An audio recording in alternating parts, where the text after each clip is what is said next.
Hi guys! Welcome back to my channel.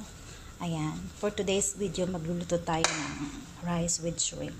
Ito yung mga ingredients. Iaano natin to siya, i-oven muna. Parang iihawin. Yung ganon. Ayan. Tapos, after that, ilagay natin yan sa blender. Ito yung magiging sauce natin mamaya sa rice at chicken. Ayan, merong bell pepper na red, tomato, onion, and garlic, and the carrot. Ayan siya guys. Tapos ilalagay natin siya dito sa oven. Ayan. Parang i-grilled muna natin siya dyan sa oven.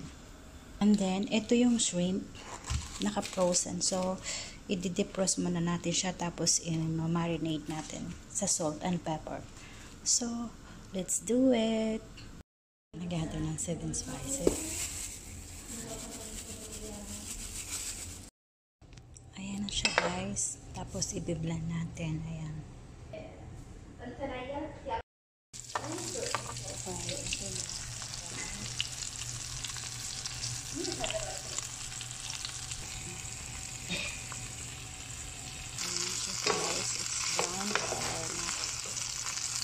Set aside natin yan. Tapos dito tayo magluto ng rice.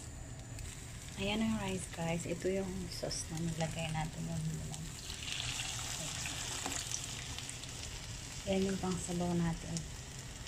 Ayan guys. Tapos ito, lagyan natin ng konting lemon. Ayan siya guys, yung rice natin. Tapos mamaya ilagay natin tong shrimp. Guys, ito na yung ating rice with shrimp. Ayan na guys, ito yung ating rice na yan. Ito na yung finished product.